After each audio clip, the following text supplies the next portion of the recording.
জনপ্রিয়তা, গণজাগরণকে প্রতিরোধ করার জন্য সবসময় একটা শক্তি, সবসময় একটা মহল স্বাধীনতা আর মুক্তিযুদ্ধকে জামাত ইসলামের বিপক্ষে দাঁড় করাবার একটা অপপ্রয়াস, একটা অপচেষ্টা তারা করে থাকেন। এবং এটা খুব দুঃখজনক, আওয়ামী লীগ তো এ কাজে খুব সিদ্ধহস্ত। সেই আওয়ামী রেজিম তো বিদায় নিয়েছে, তারা এখন রাজনীতির সভামঞ্চে, মিটিংয়ে, বক্তব্যে, বিবৃতিতে, মিছিলে কথা বলার আর অফিসিয়াল সুযোগ পাচ্ছেন না। চোরাগুপ্তা কথাবার্তা তো আছেই, আমরা সেটাকে মূল্য নাই দিলাম।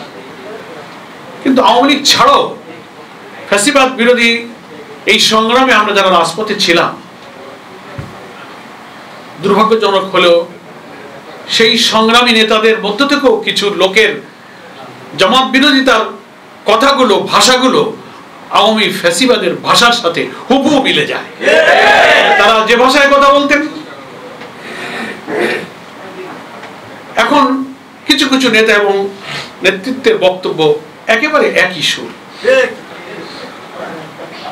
কিন্তু তারা ভুলে যান যে জামাত ইসলামী যখন স্বৈরাচার বিরোধী, ফ্যাসিবাদ বিরোধী, গণতন্ত্রের জন্য ভোটাধিকারের আন্দোলনে যখন তাদের সঙ্গে যখন আমরা থাকি, তখন বলে আমাদের সঙ্গী। যখন কোনো কারণে তাদের সঙ্গে আমরা না থাকি, বলে এরা জঙ্গি। আমার কথাটা বুঝেছেন? সঙ্গে থাকলে সঙ্গী, সাথে না থাকলে জঙ্গি।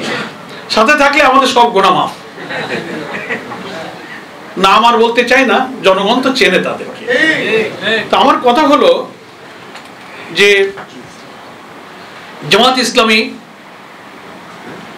বাংলা মহান স্বাধীনতা ও মুক্তিযুদ্ধকে সবসময় ধারণ করে।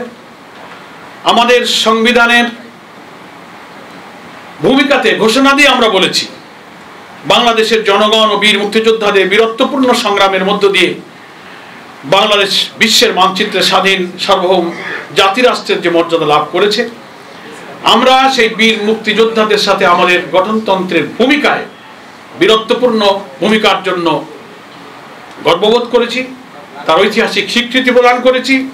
এবং জামাত ইসলামের কোনো সদস্য হতে গেলে আমাদের গঠনতন্ত্রের ধারা 9 পরিষ্কার বলা আছে, দেশের স্বাধীনতা এবং সার্বভৌমত্বের জন্য একজন সদস্য সর্বোচ্চ ত্যাগ স্বীকারে প্রস্তুত থাকবে। আপনারা গঠনতন্ত্র পড়েছেন, গণমাধ্যমের ভাইদের কাছে গঠনতন্ত্র আছে, আপনি ওয়েবসাইটে সার্চ দেবেন, আমরা সেখানে বলি। وما لكم لا